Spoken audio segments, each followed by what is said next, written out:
इस मूवी में हम देखेंगे कि एक मछुआरे को अपने जाल में एक जल परी मिलती है जो उसके लिए काफी लकी साबित हो जाती है। उस जल परी के वजह से उस मछुआरे की जिंदगी बदल जाती है। लेकिन जब उस मछुआरे को उस जल परी की असलियत पता चलती है तब उसके होश उड़ जाते हैं। इस मूवी का नाम है ऑनडिन। मूवी की शुरुआत में हम देखते हैं कि एक मछुआरा जिसका नाम सिरैक्यूज है पानी में अपने जाल डाल रहा होता है। अचानक जब वो जाल खींचता है तो उसे एहसास होता है कि उसने एक औरत को पकड़ लिया है। ध्यान से देखने पर पता चलता है कि वो औरत जिंदा है। वो उसे जाल से बाहर निकालता है और उसे होश में लाने के लिए मुंह से सांस देता है। फिर वो उसकी मदद करता है ताकि उसके फेफड़ों से सारा पानी निकल जाए। लड़की को इस बात पर यकीन नहीं कर पाती कि वो जिंदा है। वो कहती है कि उसे लगा था कि वो मर चुकी है। सिरैक्यूज उसे एक कंबल देता है और कहता है कि उसे अस्पताल ले जाना होगा, लेकिन वो अस्पताल जाने के लिए तैयार नहीं होती। वो कहती है कि वो ठीक है। सिरैक्यूज जोर देता है कि इतने बड़े हादसे के बाद उसे डॉक्टर को दिखाना चाहिए, लेकिन वो बार बार मना कर देती है। तभी एक नाव पास से गुजरती है तो वो जल्दी से छिप जाती है ताकि कोई उसे देख ना सके। सिरैक्यूज उससे उसका नाम पूछता है, लेकिन वो कहती है कि उसे याद नहीं। सिरैक्यूज को लगता है कि शायद उसका सिर कहीं टकरा गया होगा जिससे उसकी याददाश्त चली गई है। वो उसे बताता है कि उसका नाम सिरैक्यूज है, लेकिन लोग उसे सर्कस बुलाते हैं। उसे समझ आता है कि ये लड़की नहीं चाहती कि कोई उसे देखे, इसीलिए वो उसे अपनी माँ के पुराने सुनसान घर में ले जाता है। वो उसे अपना टिफिन देता है और पूछता है कि क्या वो अकेले वहाँ रह पाएगी, क्योंकि उसे कहीं जाना है। लड़की कहती है कि वो रह लेगी। ये सुनकर सिरैक्यूज हैरान होता है, लेकिन फिर भी चला जाता है। इसके बाद सिरैक्यूज अपनी एक्स वाइफ के घर जाता है ताकि अपनी बेटी एनी को डायलिसिस के लिए हॉस्पिटल ले जा सके।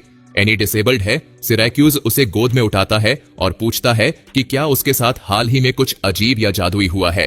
एनी उससे पूछती है कि वो हमेशा यही सवाल क्यों करता है। सिरैक्यूज जवाब देता है कि वो हमेशा यही उम्मीद करता है कि उसकी जिंदगी में कुछ अजीब या अद्भुत हो। डायलिसिस के दौरान एनी सिरैक्यूज से एक कहानी सुनाने को कहती है।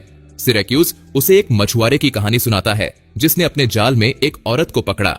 एनी उससे पूछती है कि वो औरत कौन सी प्रजाति की थी। सिरैक्यूज समझ नहीं पाता कि वो क्या पूछ रही है। एनी पूछती है कि क्या वो औरत कोई जलपरी या सेल की थी। सिरैक्यूज जवाब देता है कि वो कह नहीं सकता।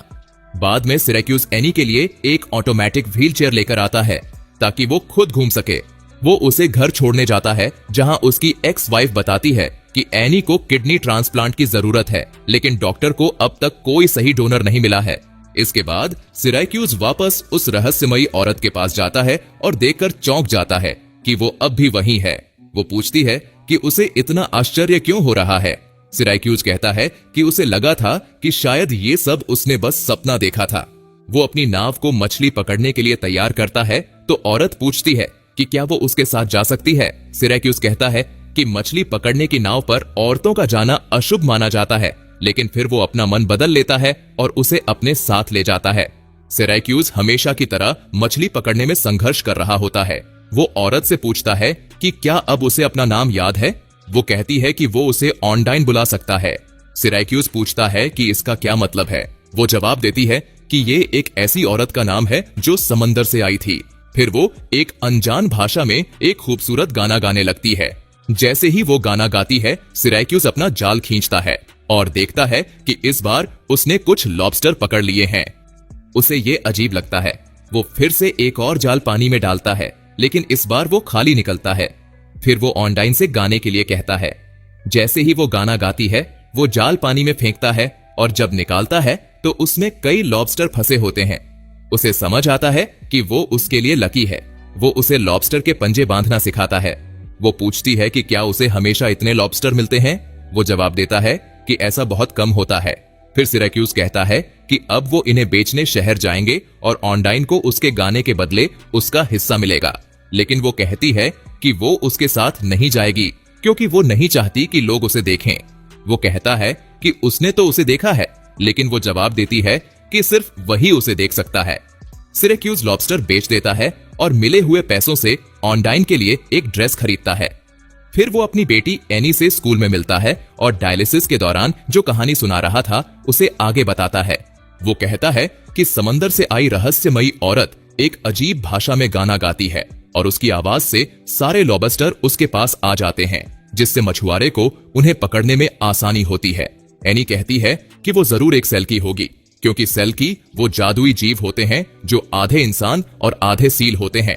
जब वो जमीन पर आते हैं तो अपनी सील की खाल उतार देते हैं। वो बताती है कि उसका गाना असल में समंदर के बाकी जीवों से बात करने का एक तरीका है। फिर वो पूछती है कि कहानी में मछुआरा कौन है। सिरैक्यूज कहता है कि वो खुद है, लेकिन उसने ये कहानी बस उसके लिए बनाई है। एनी को उसकी बात पर पूरा यकीन नहीं होता और वो उसका पीछा करती है। सिरैक्यूज अपनी माँ के घर पहुंचता है और देखता है कि ऑनडाइन उसकी माँ के पुराने जूते पहनने की कोशिश कर रही है, लेकिन उसे लेस बांधना नहीं आता, जो उसे थोड़ा अजीब लगता है। फिर वो उसे वो ड्रेस देता है जो उसने खरीदी थी और ऑनडाइन उसे शुक्रिया कहने के लिए उसे किस कर देती है। वो पूछता है कि वो कितने दिनों तक यहाँ रहेगी। ऑनडाइन कहती है कि ये उस पर निर्भर करता है। सिरैक्यूज जवाब देता है कि अगर ये उस पर है तो वो हमेशा के लिए रह सकती है। इस बीच एनी चुपचाप पूरी सिचुएशन को देख रही होती है। वो फैसला करती है कि वो सेल्की के बारे में पढ़ेगी ताकि समझ सके कि असल में क्या चल रहा है। सिरैक्यूज चर्च पहुंचता है कन्फेशन के लिए। वो फादर को बताता है कि वो एक शराबी था, लेकिन अब 2 साल से एक ड्रॉप तक नहीं पी है, जबकि उसकी एक्स वाइफ अब भी पीती है। वो चाहता है कि अपनी बेटी को उसकी कस्टडी से निकाल सके। वो फादर को ऑनडाइन के बारे में भी बताता है। फादर और सवाल करता है, लेकिन सिरैक्यूज ये नहीं बताता कि वो उसे कहां रख रहा है। दूसरी तरफ ऑनडाइन पानी में तैरने के लिए चली जाती है। जब वो पानी से बाहर आती है तो एनी वहीं खड़ी होती है। एनी कहती है कि उसे पता था उसके डैड ने ये कहानी खुद से नहीं बनाई और ऑनडाइन सच में एक सेल्की है। ऑनडाइन को समझ आता है कि एनी सिरैक्यूज की बेटी है। एनी ऑनडाइन से पूछती है कि क्या उसके पास जादुई ताकतें हैं और क्या वो उसे ठीक कर सकती है। ऑनडाइन पूछती है कि उसे क्या हुआ है तो एनी बताती है कि उसे किडनी फेलियर है। एनी नोटिस करती है कि ऑनडाइन ठंडी लग रही है और वो कहती है कि ऐसा इसलिए है क्योंकि सेल्की का असली घर पानी के अंदर होता है। ऑनडाइन कहती है कि उसे समझ नहीं आ रहा कि एनी क्या कह रही है, लेकिन एनी जवाब देती है कि उसने पूरी रिसर्च कर ली है, इसलिए दोनों को अब एक दूसरे से झूठ नहीं बोलना चाहिए। एनी बताती है कि सेल्की 7 साल तक जमीन पर रह सकती है, लेकिन इसके लिए उन्हें अपनी सील की खाल को जमीन में छुपाना पड़ता है और इस दौरान वो 7 आंसू बहाएंगी। अगर ऐसा होता है तो वो किसी इंसान के साथ खुशी पा सकती है। एनी वहां से जाने लगती है और ऑनडाइन उसे गले लगाती है और कहती है कि उसे फिर से मिलने का इंतजार रहेगा। एनी नोटिस करती है कि उसकी गाल गीली है, यानी ऑनडाइन ने पहले ही अपने 7 आंसुओं में से एक रो दिया है। इस बीच सिरैक्यूज लाइब्रेरी जाता है सेल्की पर किताबें लेने, लेकिन उसे पता चलता है कि एनी ने पहले ही सारी बुक्स इश्यू करवा ली हैं। सिरैक्यूज ऑनडाइन को फिर से मछलियां पकड़ने ले जाने का ऑफर देता है। ऑनडाइन कहती है कि वो तभी चलेगी जब सिरैक्यूज प्रॉमिस करेगा कि उसके अलावा कोई उसे नहीं देखेगा। सिरैक्यूज प्रॉमिस करता है। जब वो मछलियां पकड़ रहे होते हैं तो फिशिंग पेट्रोल की बोट पास से गुजरती है और ऑनडाइन छुप जाती है। ऑनडाइन फिर से गाना गाती है और सिरैक्यूज को ढेर सारी सैल्मन मछलियां मिलती हैं। फिशिंग पेट्रोल के लोग सिरैक्यूज की बोट पर चढ़ जाते हैं, ये देखने के लिए कि उसने इतनी सारी सैल्मन कैसे पकड़ ली। वे उसकी नेट को चेक करते हैं और तभी उनकी नजर ऑनडाइन पर पड़ती है, जो छुप रही थी। वो कहते हैं कि यहाँ एक लड़की है। सिरैक्यूज पूछता है कि क्या ये गैरकानूनी है, तो वो जवाब देते हैं कि नहीं, लेकिन ये थोड़ा अजीब जरूर है। वो फिर चले जाते हैं, लेकिन ऑनडाइन समझ जाती है कि अब लोग इस बारे में बातें करेंगे तो छुपने का कोई फायदा नहीं है। सिरैक्यूज ऑनडाइन को लेकर शहर पहुंचता है और सब लोग उसे घूरने लगते हैं। वो ऑनडाइन से कहता है कि ये एक छोटा शहर है और यहाँ इतनी खूबसूरत लड़की बहुत कम देखने को मिलती है। वो उसे शॉपिंग कराने ले जाता है और जब वो कपड़े ट्राई कर रही होती है तब बाहर भीड़ इकट्ठी हो जाती है। इस बीच सिरैक्यूज और एनी डिस्कस करते हैं कि उसने ऑनडाइन को सील रॉक के पास पाया था और ये लॉजिकली सही लगता है, क्योंकि अगर वो सेल्की है तो वही उसका सही ठिकाना होगा। फिर हम देखते हैं एनी और ऑनडाइन पुराने घर में होते हैं। जब एनी बताती है कि उसे तैरना नहीं आता, ऑनडाइन उसे सिखाने का फैसला करती है, लेकिन जब वो सिखा रही होती है तब उसे पानी में कुछ दिखता है। वो फौरन एनी को पानी से निकालती है और खुद अंदर जाकर उस चीज को उठाती है। एनी पूछती है कि क्या ये उसकी सील कोट यानी कि खाल है। ऑनडाइन तुरंत हाँ कह देती है।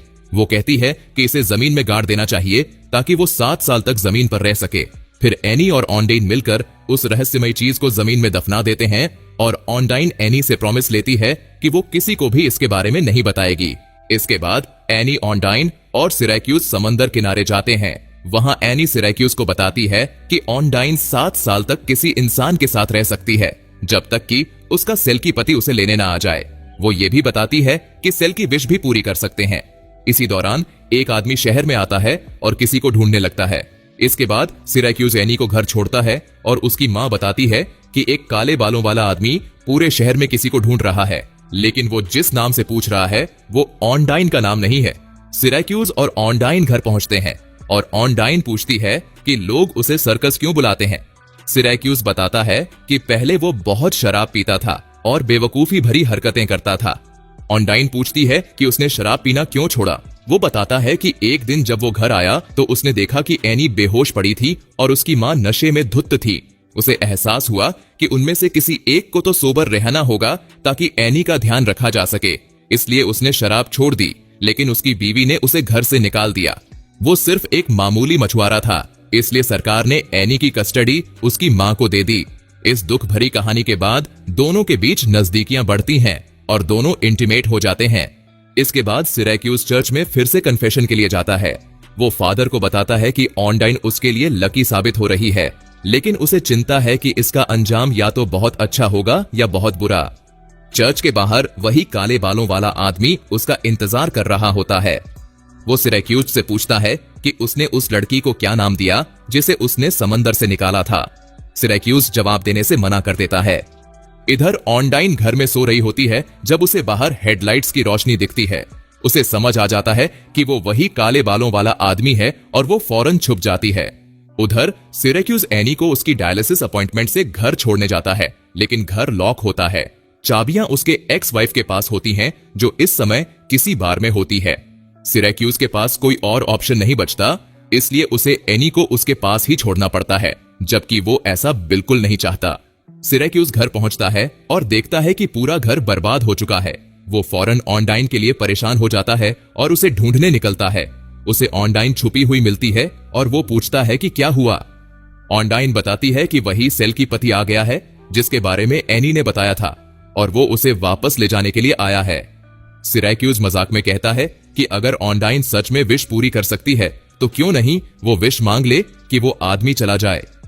इसके बजाय ऑनडाइन विश मांगती है कि एनी अब बीमार ना रहे। सिराक्यूज भी एक विश मांगता है कि ऑनडाइन हमेशा उसके साथ रहे। दूसरी तरफ एनी की मां उसे घर लेकर जा रही होती है, लेकिन वो नशे में होती है और उसकी कार एक दूसरी गाड़ी से टकरा जाती है। ये गाड़ी उसी काले बालों वाले आदमी की होती है। एक्सीडेंट में एनी की मां का बॉयफ्रेंड एलेक्स विंडशील्ड से बाहर उड़कर गिर जाता है और उसकी मौत हो जाती है। सिराक्यूज और ऑनडाइन एक्सीडेंट की जगह पहुंचते हैं और सिराक्यूज भागकर अपनी बेटी को देखने जाता है। हॉस्पिटल में डॉक्टर बताता है कि एलेक्स के पास डोनर कार्ड था और हैरानी की बात यह है कि वो एनी के लिए टिश्यू मैच भी है। इस वजह से वे किडनी ट्रांसप्लांट करवाने का फैसला करते हैं। इस बीच ऑनडाइन की मुलाकात उस काले बालों वाले आदमी से होती है और बातचीत से पता चलता है कि दोनों किसी गैर कानूनी काम में फंसे हुए हैं। सिराक्यूज एलेक्स के फ्यूनरल में जाता है, जहां उसकी एक्स वाइफ कहती है कि उसे एलेक्स की याद में एक ड्रिंक लेनी चाहिए। सिराक्यूज मना करता है, लेकिन फिर भी लालच में आकर पी लेता है। फिर उसकी एक्स वाइफ कहती है कि जब तक वो व्हील चेयर में है एनी सिराक्यूज के पास रह सकती है, लेकिन उसे ऑनडाइन को छोड़ना होगा। सिराक्यूज एक पूरी बोतल शराब पी जाता है। नशे में धुत होकर वो ऑनडाइन को बोट पर ले जाता है और उसे सील रॉक पर छोड़ देता है। वो कहता है कि वो बस एक और ड्रिंक लेने बोट पर जा रहा है, लेकिन असल में वो उसे वहीं छोड़ने का प्लान बना रहा होता है। ऑनडाइन कहती है कि उसे कम से कम एनी से अलविदा कहने का मौका तो मिलना चाहिए, लेकिन सिराक्यूज उसकी नहीं सुनता। वो कहता है कि उनकी दुनिया अलग अलग है और ऑनडाइन को यहीं रहना चाहिए। अगली सुबह सिराक्यूज एनी को हॉस्पिटल से घर लाने जाता है। एनी पूछती है कि ऑनडाइन कहाँ है, तो सिराक्यूज बताता है कि उसका सेल की पति उसे ले गया। एनी कहती है कि ऑनडाइन जरूर वापस आएगी क्योंकि उसकी एक चीज अभी भी यही है। सिराक्यूज पूछता है कि वो किस चीज की बात कर रही है, लेकिन एनी कुछ नहीं बताती। बाद में एनी टीवी देख रही होती है जब एक चैनल पर एक बैंड का लाइव कॉन्सर्ट आ रहा होता है। सिराक्यूज गाने को पहचान लेता है। ये वही गाना था जो ऑनडाइन ने उसकी बोट पर गाया था। तभी उसे समझ आता है कि अगर ये गाना असली है तो इसका मतलब ऑनडाइन भी असली इंसान है, कोई सेल की नहीं। वो तुरंत उसे ढूंढने के लिए निकलता है और सील रॉक पहुंच जाता है। सिराक्यूज ऑनडाइन को ढूंढ लेता है और उससे सच बताने को कहता है। ऑनडाइन बताती है कि उसका असली नाम जोआना है और वो रोमानिया से है। असल में वो और काले बालों वाला आदमी व्लादिक ड्रग स्मगलिंग में फंसे हुए थे। जब उन्हें आयरिश कोस्ट गार्ड ने पकड़ लिया तो व्लादिक ने उसे जबरदस्ती ड्रग्स लेकर समंदर में कूदने को कहा। वो बहुत अच्छी स्विमर थी, लेकिन आयरिश लहरों ने उसे डुबा दिया। तभी सिरैक्यूज ने उसे बचाया था। इसके बाद सिरैक्यूज और जोआना घर पहुंचते हैं, लेकिन वहां व्लादिक पहले से मौजूद होता है। व्लादिक और उसका एक साथी सिरैक्यूज और एनी को धमकाते हैं कि अगर जोआना उन्हें ड्रग्स का सही ठिकाना नहीं बताती तो वो उन्हें मार देंगे। जोआना उन्हें वहां ले जाती है जहां उसने ड्रग्स छुपाए थे, लेकिन वो वहां से गायब होते हैं। तभी एनी बताती है कि उसने सील कोट यानी वो पैकेज हटा दिया था, क्योंकि वो नहीं चाहती थी कि कोई उसे ढूंढ ले, क्योंकि तब ऑनडाइन यानी जोआना को यहां से जाना पड़ता। जोआना वादा करती है कि अगर एनी उसे सही जगह बता दे तो वो हमेशा यहीं रहेगी। एनी बताती है कि उसने उसे लॉबस्टर पॉट में छुपाया था। सभी बोट पर जाते हैं और जैसे ही व्लादिक लॉबस्टर पॉट निकालता है, जोआना चालाकी से रस्सी खींचकर व्लादिक और उसके साथी को पानी में गिरा देती है। वो दोनों तैरना नहीं जानते और डूबकर मर जाते हैं। बाद में पुलिस आती है और जोआना को हिरासत में ले लेती है, जबकि सिरैक्यूज और एनी घर चले जाते हैं। इसके बाद सिरैक्यूज फिर से चर्च में कन्फेशन करने जाता है। वो बताता है कि जोआना अगले हफ्ते जज के सामने पेश होगी, क्योंकि वो इस देश की नागरिक नहीं है, उसे डिपोर्ट किया जाएगा। लेकिन अगर वो यहाँ की नागरिक बन जाए तो उसे यहाँ रहने दिया जाएगा और इसके लिए उसे किसी से शादी करनी होगी। फादर मुस्कुराते हैं और कहते हैं, तो अब सवाल ये है कि उससे शादी करेगा कौन? अगले सीन में एनी जोआना को वेडिंग ड्रेस पहनने में मदद कर रही होती है और सिरैक्यूज खुद एक शानदार सूट में तैयार होता है। तीनों बोट में बैठकर शादी की ओर रवाना होते हैं। पूरे गांव के मछुआरे देखते हैं जब सिरैक्यूज अपनी समुद्र की परी जैसी खूबसूरत पत्नी को किस करता है। इसी के साथ ये मूवी यही खत्म हो जाती है। अगर आपको हमारा एक्सप्लेनेशन पसंद आया हो तो वीडियो को एक लाइक जरूर करें।